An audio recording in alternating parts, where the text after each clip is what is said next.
Hello everyone, welcome to TWS Academy. General Awareness and GK Class 8 আজ আলোচনা করব। তো সকলে ক্লাসটিতে যুক্ত হয়ে যাও, আর যারা যুক্ত হচ্ছ তাদের সকলকে বলবো ক্লাসটিতে যুক্ত হওয়ার সঙ্গে সঙ্গে তোমরা একটু বন্ধুদের কাছে শেয়ার করবে এবং ক্লাসটিতে সমস্ত তথ্য টুকে রাখার জন্য খাতা পেন নিয়ে বসে যাবে। ক্লাসটি দুর্দান্ত হবে। আজকের ক্লাসে ইম্পর্টেন্ট কিছু প্রশ্ন আছে।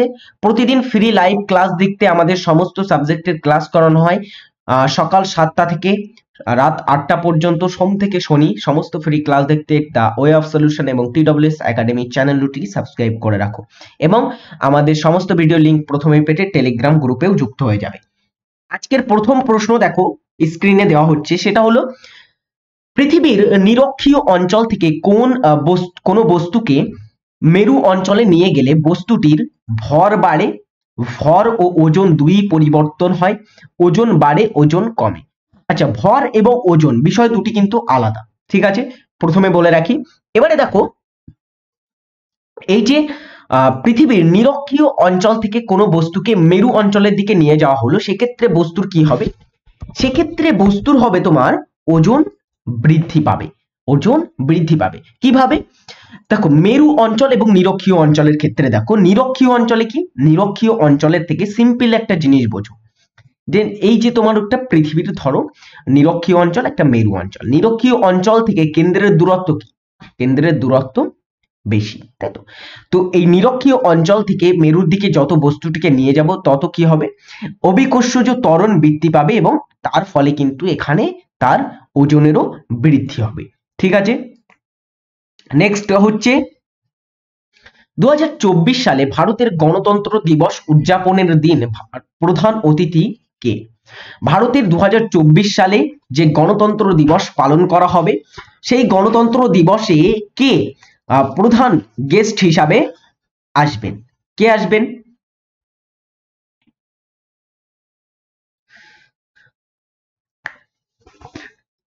ঋষি সুনক, ইমানুয়েল ম্যাক্রো, কমলা হ্যারিস, জো বাইডেন। অ্যান্সার হবে কি? দেখো, 2024 সালের যে গণতান্ত্রিক যে প্রজাতন্ত্র দিবস পালন হবে, সেই প্রজাতন্ত্র দিবসটা কিন্তু ভারতের ইতিহাসে খুবই গুরুত্বপূর্ণ হতে চলেছে। কিভাবে?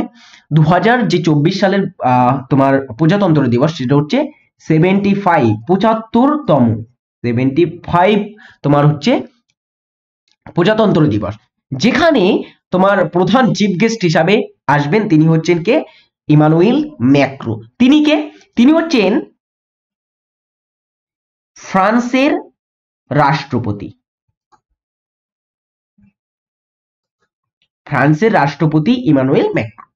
আচ্ছা, এই বছর 2023 সালে আগের বছর 2023 সালে কে এসেছিল ভারতের চিফ গেস্ট হিসাবে? তিনি হচ্ছেন মিশরের রাষ্ট্রপতি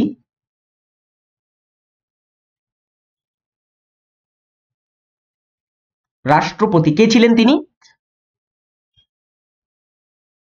আবদেল ফাতাহ আল সিসি। তিনি ছিলেন কিন্তু 2023 সালে। এটাও জেনে রাখা খুবই কিন্তু গুরুত্বপূর্ণ এবং প্রয়োজন আমাদের পরীক্ষার ক্ষেত্রে। কারেন্ট অ্যাফেয়ার্স থেকে প্রশ্নটি কিন্তু আসতে পারে।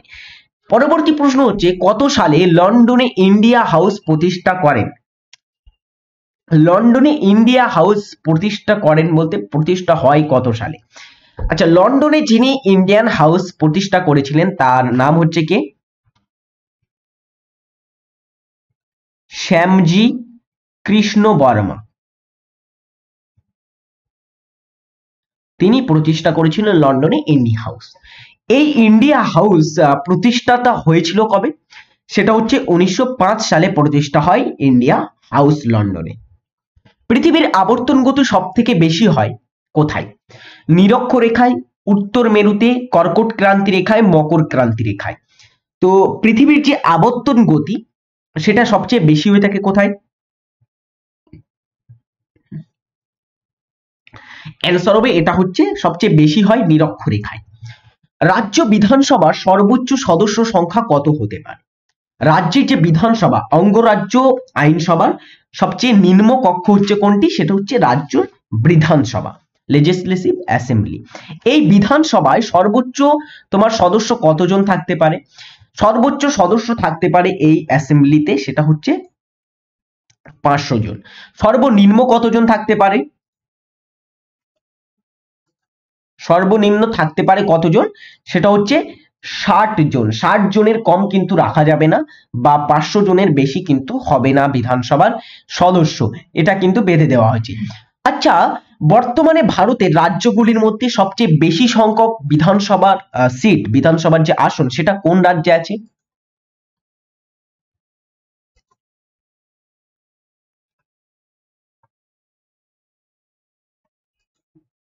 কোথায় আছে? সেটা হচ্ছে উত্তরপ্রদেশে। কতগুলি? 403টি আসন হচ্ছে উত্তরপ্রদেশের বিধানসভায়, এবং এটা হচ্ছে সর্বোচ্চ। তারপরে আসে তোমার মহারাষ্ট্র, তারপরে বিহার, এবং পশ্চিমবঙ্গতে কতগুলি বলতো বিধানসভার আসন? পশ্চিমবঙ্গে আসন বিধানসভা সেটা হচ্ছে 294টি, তাই তো? তো এখানে আমরা অ্যান্সার হচ্ছে কি, তাহলে 500 জনের বেশি থাকতে পারবে না, আর 60 জনের কম কিন্তু থাকতে পারবে না বিধানসভায় সদস্য। ও আচ্ছা আচ্ছা, আরেকটা জিনিস ওখানে বলে রাখি, যে কিছু কিছু রাজ্যের ক্ষেত্রে, যেগুলো ছোট রাজ্য অনেক, গোয়া, সিকিম প্রভৃতি রাজ্যের ক্ষেত্রে কিন্তু 60-এর কম হলেও অসুবিধা হয় না। সব রাজ্যের ক্ষেত্রে নয় কিন্তু এটা অ্যাপ্লিকেবল। গোয়া, মিজোরাম এবং সিকিমের ক্ষেত্রে এটা কিন্তু এক্সেপ্ট। দেখো নেক্সট হচ্ছে, নিম্নের মধ্যে কে 2016 সালে জ্ঞানপীঠ পুরস্কার পেয়েছেন? জ্ঞানপীঠ পুরস্কার এটা হচ্ছে কি? সর্বোচ্চ সাহিত্য সম্মান।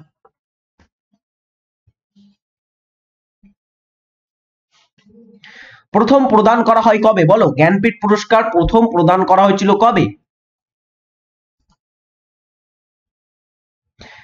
প্রথম প্রদান করা হয় 1965-এ প্রথম প্রদান করা হয়। কে পেয়েছিল প্রথম? জি শঙ্কর কুরুপ, একজন মালায়ালাম লেখক ছিলেন জি শঙ্কর কুরুপ, তিনি কিন্তু পেয়েছিলেন প্রথম জ্ঞানপীঠ পুরস্কার। ঠিক আছে। আর তার পরবর্তী বছরে প্রথম বাঙালি হিসাবে তারাশঙ্কর বন্দ্যোপাধ্যায় তার গণদেবতা বইয়ের জন্য কিন্তু 1966-এ প্রথম বাঙালি হিসাবে জ্ঞানপীঠ পুরস্কার পান। এবং 2016 সালে যিনি জ্ঞানপীঠ পুরস্কার পেয়েছেন তিনি হচ্ছেন শঙ্খ ঘোষ। আচ্ছা, বাঙালি হিসাবে অনেকজন কিন্তু তোমার হচ্ছে জ্ঞানপীঠ পুরস্কার পেয়েছেন। 1976-এ আশাপূর্ণা দেবী প্রথম মহিলা হিসাবে, তারপরে তোমার পেয়েছেন আরো তারাশঙ্কর বন্দ্যোপাধ্যায় বললাম 1966-এ, বিষ্ণু দে পেয়েছেন, মহেশ শ্বেতা দেবী পেয়েছেন, এবং শঙ্খ ঘোষ তোমার হচ্ছে 2016 সালে। নেক্সট হচ্ছে, কোন রাজ্যে রাবার গবেষণাগার আছে? রাবার গবেষণাগার কোথায় আছে? তো রাবার হচ্ছে ভারতের একটি অর্থকারী, কিন্তু তোমার হচ্ছে ফসল বা অর্থকারী ক্যাটাগরির মধ্যে কিন্তু আসে, যে উৎপাদনের মধ্যে আসে রাবার। এই রাবার উৎপাদন প্রধানত কোথায় হয় বলো? রাবার সবচেয়ে বেশি কোথায় উৎপাদন হয়, এবং রাবার গবেষণাগার কোথায়?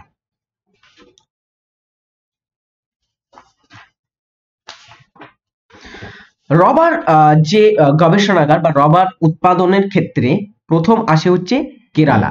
আচ্ছা, কেরালা রাজ্য হচ্ছে সর্বোচ্চ উৎপাদক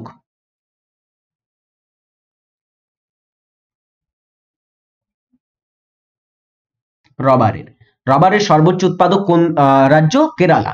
আচ্ছা, রাবার গবেষণাগারটা কোথায় অবস্থিত? সেটা হচ্ছে কোট্টায়ামে অবস্থিত রাবার গবেষণাগার। নেক্সট হচ্ছে, অ্যাডাম গিলক্রিস্ট নিম্নের কোন খেলার সাথে যুক্ত ছিলেন? অ্যাডাম গিলক্রিস্টের নাম নিম্নের কোন খেলার সঙ্গে যুক্ত? ফুটবল, ক্রিকেট, সাঁতার, হকি? তো তিনি কোন ক্ষেত্রে নিজেকে আলাদা করেছেন, বা কোন ক্ষেত্রে তিনি ফেমাস? অ্যাডাম গিলক্রিস্ট কোন খেলোয়াড়? তিনি হচ্ছেন একজন ক্রিকেটার। আচ্ছা, অ্যাডাম গিলক্রিস্ট কোন দেশের খেলোয়াড়? তিনি হচ্ছেন অস্ট্রেলিয়ার খেলোয়াড়। অস্ট্রেলিয়ার একজন কিন্তু প্রথম সারির খেলোয়াড় ছিলেন এই অ্যাডাম গিলক্রিস্ট। গুপ্ত বংশের রাজধানীর নাম কি? গুপ্ত বংশের রাজধানী কোথায় ছিল?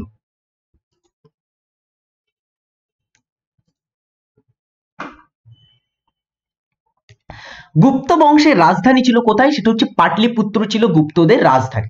আচ্ছা, গুপ্তদের আরো একটা কিন্তু রাজধানী ছিল জানো, যেটা হচ্ছে তোমার কি বলতো, দ্বিতীয় চন্দ্রগুপ্ত দ্বারা কিন্তু প্রতিষ্ঠা করা হয়েছিল দ্বিতীয় রাজধানী।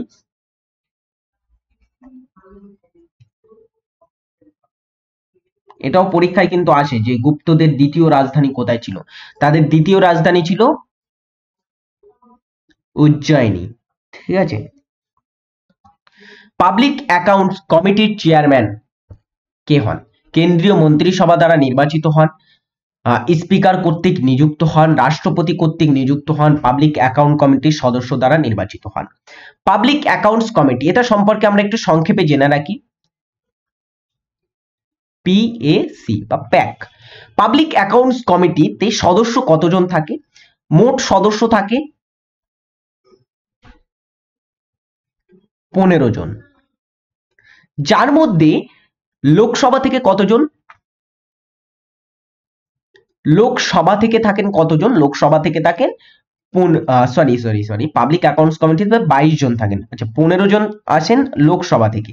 ঠিক আছে, এটা একটু আমি এখানে উল্টো লেখা হয়ে গেল, যেটা হচ্ছে 22 জন মোট সদস্য এবং 15 জন লোকসভা থেকে থাকেন।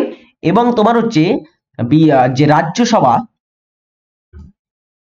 রাজ্যসভা থেকে থাকে কতজন? সেটা হচ্ছে 7 জন। এই 22 জন হচ্ছে এখান থেকে কিন্তু টোটাল। তো এই পাবলিক অ্যাকাউন্টস কমিটির যারা সদস্য হন তারা নিযুক্ত হন কার দ্বারা? পাবলিক অ্যাকাউন্টস কমিটির যিনি চেয়ারম্যান হন তিনি কে হন? তিনি হচ্ছেন বিরোধী দলনেতা সাধারণত হয়ে থাকেন। বর্তমান লোকসভার বিরোধী দলনেতা কি? অধীর রঞ্জন চৌধুরী, তিনি হচ্ছেন লোকসভার বর্তমান বিরোধী দলনেতা। তো পাবলিক অ্যাকাউন্টস কমিটির চেয়ারম্যানও কে হবেন? তিনি হচ্ছেন অধীর রঞ্জন চৌধুরী। এবার এই অধীর রঞ্জন চৌধুরী চেয়ারম্যান হিসেবে পাবলিক অ্যাকাউন্টস কমিটিতে নিযুক্ত হয়েছিলেন কার দ্বারা? সেটা হবে স্পিকার কিন্তু নিযুক্ত করে থাকেন পাবলিক অ্যাকাউন্টস কমিটির চেয়ারম্যানদেরকে। আজকের হোমওয়ার্ক তোমাদের থাকবে যেটা, শেষ তীর্থঙ্করের নাম কি? তো তোমার হচ্ছে ইতিহাসে জৈনদের কিন্তু অনেকগুলো তীর্থঙ্কর এসেছে, যার মধ্যে শেষ তীর্থঙ্কর কে ছিল এটার অ্যান্সার তোমরা সকলে কমেন্টে জানিয়ে যাবে। আধানের একক হলো কি? আধানের একক কি? তড়িৎ আধান বোঝানো হয়েছে। ঠিক আছে, তো আধানের একক কি? লুমেন, কুলম্ব, ভোল্ট, অহম। দেখো, আধানের একক হচ্ছে কি? সেটা হচ্ছে কুলম্ব। আধানের এসআই একক, এটা হচ্ছে কি? এসআই একক আধানে। লুমেন কি? লুমেন হচ্ছে, এটাও কিন্তু তড়িতের একটা কিন্তু তোমার আলোর একক, যেটা হচ্ছে দীপ্তি প্রবাহ। এই দীপ্তি প্রবাহর কিন্তু পরিমাপক যে একক সেটা হচ্ছে লুমেন। ভোল্ট, এটা তোমরা জানো নিশ্চয়ই, ভোল্ট হচ্ছে বিভব, বিভবের একক হচ্ছে ভোল্ট। ওহম হচ্ছে কিসের? রোধের একক।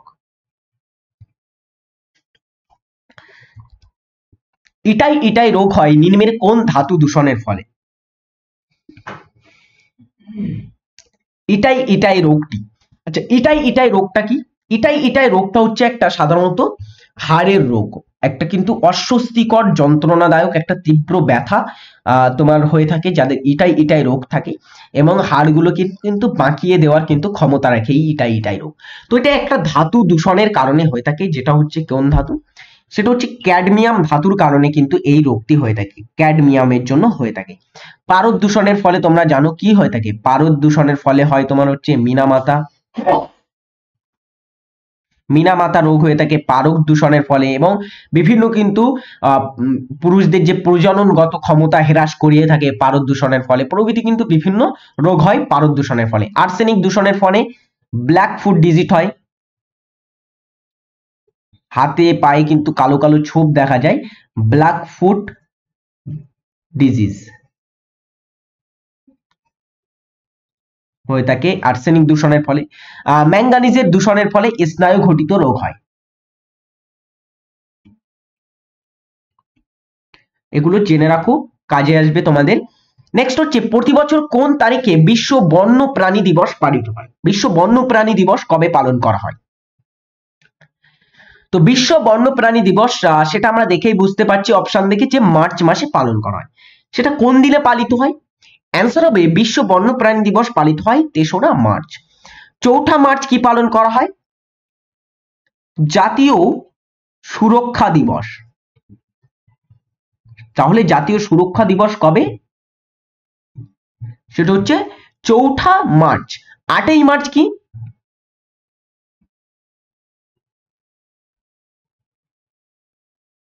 আন্তর্জাতিক নারী দিবস। এটা কিন্তু জানা তোমাদের।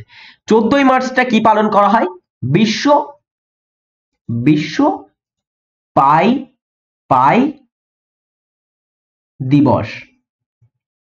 তো পায়ের মান প্রায় কিন্তু 14 কাছাকাছি, সেই কারণে পাই দিবস, বিশ্ব পাই দিবসটা পালন করা হয় কিন্তু তোমার হচ্ছে এই মার্চ, 14ই মার্চ। ঠিক আছে, নেক্সট দেখো 22/7। হ্যাঁ, নেক্সট হচ্ছে সব থেকে ভারী গ্যাস কোনটি?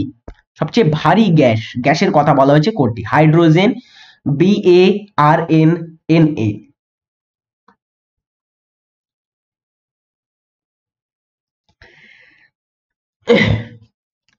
সবচেয়ে ভারী গ্যাস। আচ্ছা, তার আগে আমরা একটু দেখি সবচেয়ে হালকা গ্যাস বা সবচেয়ে হালকা মৌল কোনটি। সেটা হচ্ছে পর্যায় সারণীর প্রথম যে মৌল সেটা হচ্ছে হাইড্রোজেন, 1 পারমাণবিক সংখ্যা, সবচেয়ে হালকা ধাতু বা হালকা গ্যাস।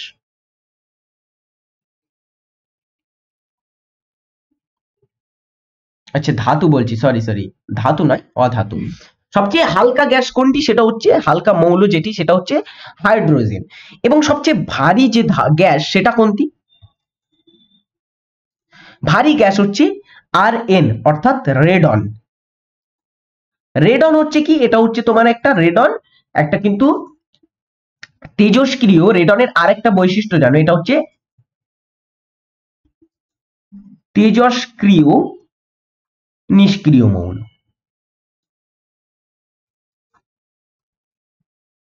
তেজস্ক্রিয় নিষ্ক্রিয় মৌলের একটা উদাহরণ হচ্ছে রেডন। 86 হচ্ছে পারমাণবিক সংখ্যা। রাজ্যসভার প্রথম কত সালে গঠিত হয়েছিল? রাজ্যসভা কবে প্রথম সালে গঠিত হয়? রাজ্যসভা হচ্ছে আমাদের যে সংসদ, কেন্দ্রীয় সংসদ গঠন হয় তার একটা অপরিহার্য অংশ। লোকসভার উপরে যে কক্ষ সেটা হচ্ছে রাজ্যসভা। এই রাজ্যসভা প্রথম গঠন হয় কবে? সংবিধানের 80 ধারা কি বলা হচ্ছে? ধারা 80তে বলা হচ্ছে ভারতে একটা কি রাজ্যসভা গঠন করতে হবে।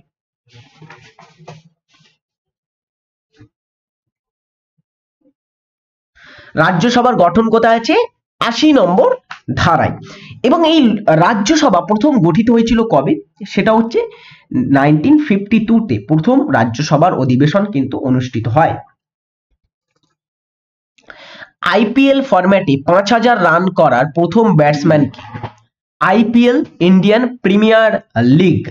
আইপিএল সূচনা হয় কবে? আইপিএল এর সূচনা হয়েছিল কবে? সেটা হচ্ছে 2008 সালে সূচনা হয় আইপিএল এর। প্রথম চ্যাম্পিয়ন হচ্ছে রাজস্থান রয়্যালস এবং বর্তমান যে চ্যাম্পিয়ন দল সেটা হচ্ছে চেন্নাই সুপার কিংস। এগুলো বেসিক জিনিস, ঠিক আছে। তো এই আইপিএল এ সর্বপ্রথম কে 5000 রান পূর্ণ করেছিলেন? অ্যান্সার হবে কি 5000 রান পূর্ণ করা। এখন কিন্তু অনেকগুলো ব্যাটসম্যান আছে, 6 থেকে 7 জন আছে। তো তাদের মধ্যে 5000 রান যিনি প্রথম পূর্ণ করেছিলেন তিনি হচ্ছেন সুরেশ রায়না, প্রথম পূর্ণ করেন। আচ্ছা, সর্বোচ্চ আইপিএল এর ইতিহাসে সর্বোচ্চ রানের যিনি অধিকারী তিনি হচ্ছেন বিরাট কোহলি, 7263 রান নিয়ে কিন্তু তিনি শীর্ষে বর্তমানে আছেন।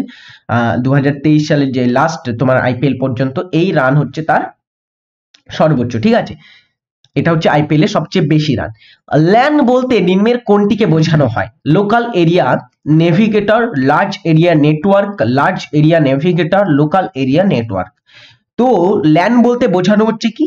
ল্যান হচ্ছে লোকাল এরিয়া নেটওয়ার্ক।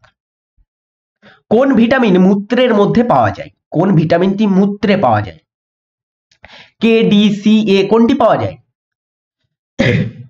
ভিটামিনকে দেখো দুই ভাবে কিন্তু শ্রেণীবিভাগ করা হয়। বিভিন্ন ভিটামিন যেমন হচ্ছে এ, বি, সি, ডি, ই, কে প্রভৃতিকে কিন্তু তোমার হচ্ছে দুই ভাগে ভাগ করা হয়। একটি কি জলে দ্রবণীয় এবং আরেকটি হচ্ছে কি ফ্যাট বা স্নেহ পদার্থে দ্রবণীয়। তো দেখো জলে দ্রবণীয় ভিটামিনগুলো কোন কোন? ভিটামিন B12, ভিটামিন সি প্রভৃতি হচ্ছে জলে দ্রবণীয়। এ, ডি, ই, কে প্রভৃতি হচ্ছে কি? এগুলো হচ্ছে ফ্যাটে দ্রবণীয় ভিটামিন। এর মধ্যে দেখো বেসিক জিনিস কি, মূত্রে পাওয়া যাবে, অর্থাৎ জলে দ্রবণীয় কিন্তু তাকে হতেই হবে। তো মূত্রে পাওয়া যায় এর মধ্যে কোন ভিটামিনটি? ভিটামিন সি, এটা জলে দ্রবণীয় ভিটামিন। তো সঠিক উত্তর হবে অপশন সি। এই ভিটামিন সি এটা মূত্রে পাওয়া যায়। আচ্ছা, ভিটামিন সি এর কাজ কি? স্কারবি রোগ থেকে কিন্তু আমাদের রক্ষা করে, যে মাড়ির একটি রোগ স্কারবি রোগ, সেটা থেকে কিন্তু আমরা এই ভিটামিন সি কিন্তু স্কারবি রোগ হতে দেয় না। পরের প্রশ্ন হচ্ছে নিম্নের কোনটি ফতেপুর সিক্রিতে অবস্থিত নয়? ফতেপুর সিক্রি কোথায় অবস্থিত? ফতেপুর সিক্রি বলতো, এটা অবস্থিত উত্তরপ্রদেশে। তো এই ফতেপুর সিক্রি যে শহর, পুরো শহরটা আকবর কি করেন? আকবর সেটা কিন্তু স্থাপন করেছিল ফতেপুর সিক্রি। সেই ফতেপুর সিক্রিতে আকবর বিভিন্ন কিন্তু তার উল্লেখযোগ্য কিছু স্থাপত্য শৈলী সেখানে নির্মাণ করেন, যার মধ্যে পঞ্চমহল ছিল, সেলিম চিশতির সমাধি এটাও তোমার অবস্থিত ফতেপুর সিক্রিতে, বুলান দরওয়াজা এটাও অবস্থিত ফতেপুর সিক্রিতে, সেলিম চিশতির দরগা এটাও নির্মাণ করেছিলেন আকবর কিন্তু। তো এই যেগুলো আকবর কর্তৃক নির্মিত সেগুলি হচ্ছে ফতেপুর সিক্রিতে অবস্থিত। তো মতি মসজিদ একমাত্র সেটা কে নির্মাণ করেন? মতি মসজিদ শাহজাহান কর্তৃক নির্মিত। তো মতি মসজিদটি কোথায় অবস্থিত বলতো? মতি মসজিদ অবস্থিত লাল কেল্লায়। কোথায়? দিল্লিতে।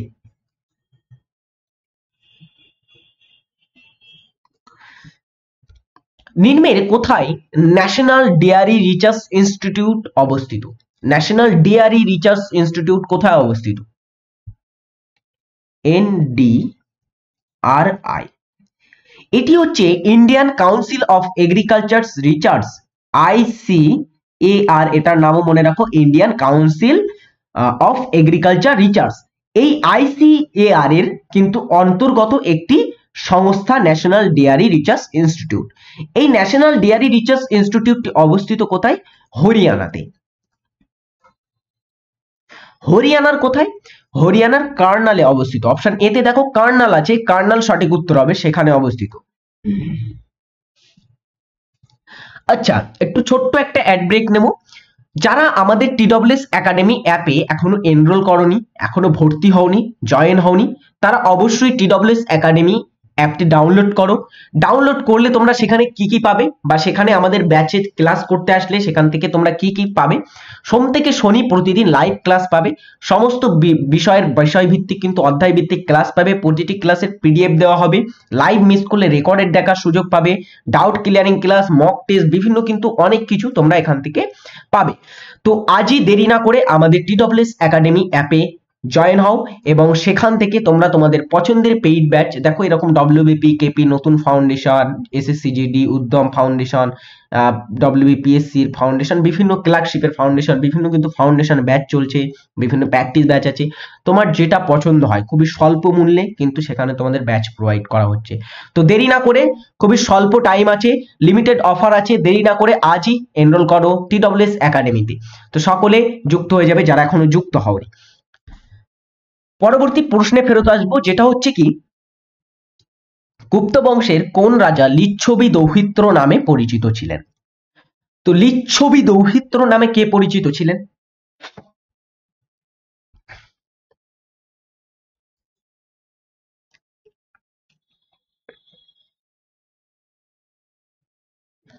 অ্যান্সার হবে কে? সেটা হবে সমুদ্রগুপ্ত, তার কিন্তু একটা উপাধি ছিল লিচ্ছবি দৌহিত্র। সমুদ্রগুপ্তের আরো কিন্তু কিছু উল্লেখযোগ্য তোমার উপাধি ছিল। অপ্রতিরোধ, সর্ব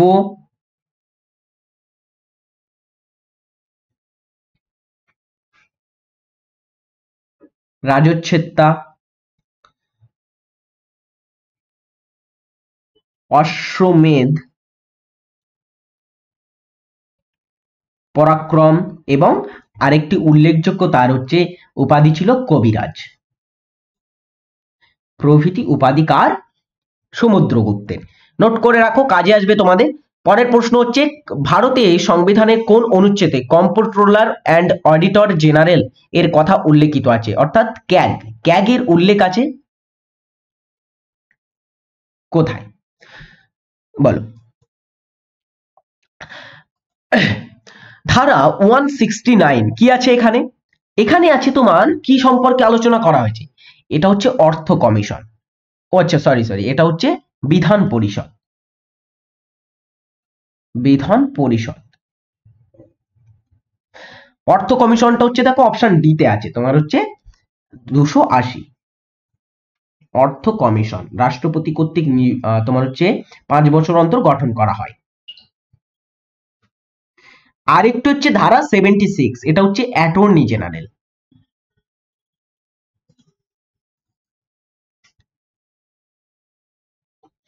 এবং কম্পট্রোলার অ্যান্ড অডিটর জেনারেল বা ক্যাগ সম্পর্কে ডিটেলস যে আলোচনা ক্যাগ সম্পর্কে উল্লেখ আছে সেটা হচ্ছে ধারা 148। দেখো অপশন বি তে আছে 148 এ বলা হচ্ছে ক্যাগ তিনি রাষ্ট্রপতি কর্তৃক নিয়োগ হবেন। রাষ্ট্রপতি নিয়োগ করেন। কত বছরের জন্য নিয়োগ হন? ক্যাগ নিয়োগ হন 6 বছর বা 65 বছর বয়স পর্যন্ত। ওকে, ক্যাগ নিযুক্ত হয়ে থাকেন। ইলেকট্রনের আবিষ্কর্তা কি? মোস্ট ইজিয়েস্ট প্রশ্ন ইন দিস সেগমেন্ট। কি সেটা? ইলেকট্রনের আবিষ্কর্তা কি? অ্যান্সার কি হবে? চোখ বুঝে অ্যান্সার করতে হবে। অপশন এ, জে থমসন, তিনি ইলেকট্রন আবিষ্কার করেন। নিম্নের কে সম্প্রতি 50তম দাদা সাহেব ফালকে পুরস্কার পায়? আচ্ছা, সম্প্রতি বলতে এটা কয়েক বছর হয়ে গেছে। এটা ছিল তোমার 2018 সাল সেটা। তো 2018 সালে তোমার হচ্ছে যিনি দাদা সাহেব ফালকে পুরস্কার পেয়েছেন সেটা হচ্ছে 50তম দাদা সাহেব ফালকে পুরস্কার ছিল। আচ্ছা, দাদা সাহেব ফালকে পুরস্কার সম্পর্কে আমার বিশেষ কিছু বলতে হবে না। 1969 এ এটা সূচনা হয়। প্রথম প্রাপক কে ছিলেন? দেবিকা রানী ছিলেন প্রথম প্রাপক এই দাদা সাহেব ফালকে পুরস্কারে। তো এই যে 50তম প্রাপক কে ছিলেন? 2018 সালে 50তম যিনি প্রাপক ছিলেন তিনি হচ্ছেন অমিতাভ বচ্চন, তিনি পেয়েছিলেন। তার আগে 2017 সালে পেয়েছিলেন বিনোদ খান্না। রজনীকান্ত পেয়েছিলেন 2019 সালে 51তম। ঠিক আছে, এগুলো একটু নোট করে রাখবে। নেক্সট হচ্ছে, বাঘা যতীন নামে কে বিখ্যাত ছিলেন? বাঘা যতীন কার প্রকৃত নাম ছিল?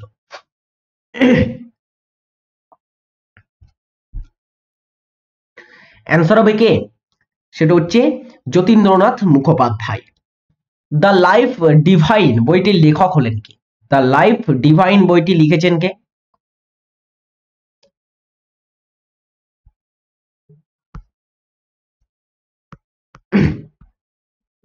কে লেখেন এই বইটি? সেটা হচ্ছে অরবিন্দ, ঋষি অরবিন্দ। নেক্সট হচ্ছে, আকবরের রাজসভায় বিখ্যাত সঙ্গীতজ্ঞ তানসেনের প্রকৃত নাম কি? তানসেন কে ছিলেন? তিনি ছিলেন আকবরের রাজসভার একজন প্রখ্যাত সঙ্গীতজ্ঞ।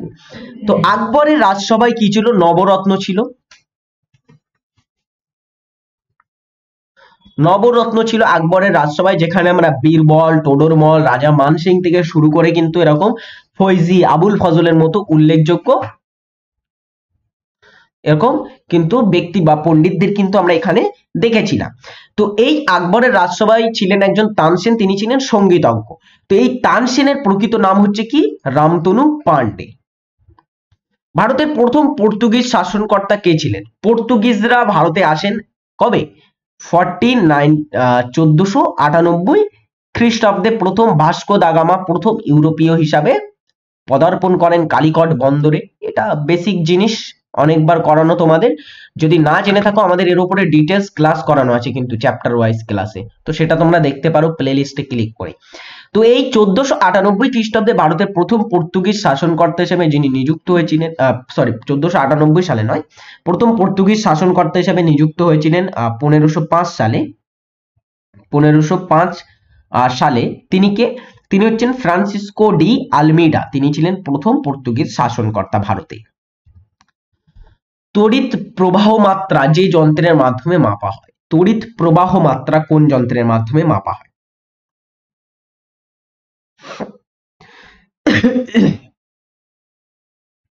বলো।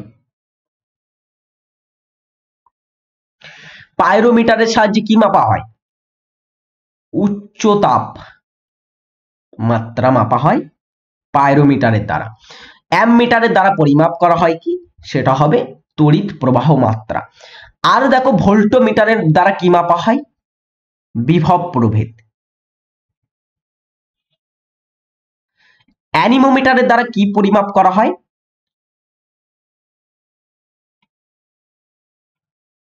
বায়ুর বেগ বা গতি মাপা হয় কিন্তু অ্যানিমোমিটারের দ্বারা।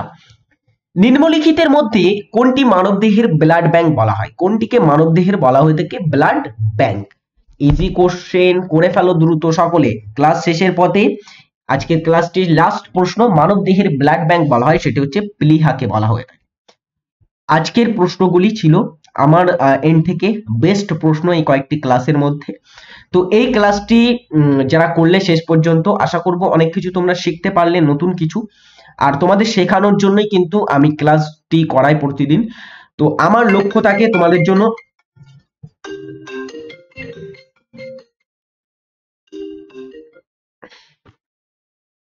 ওকে। তো আজকের ক্লাসটি আমি এখানেই শেষ করব।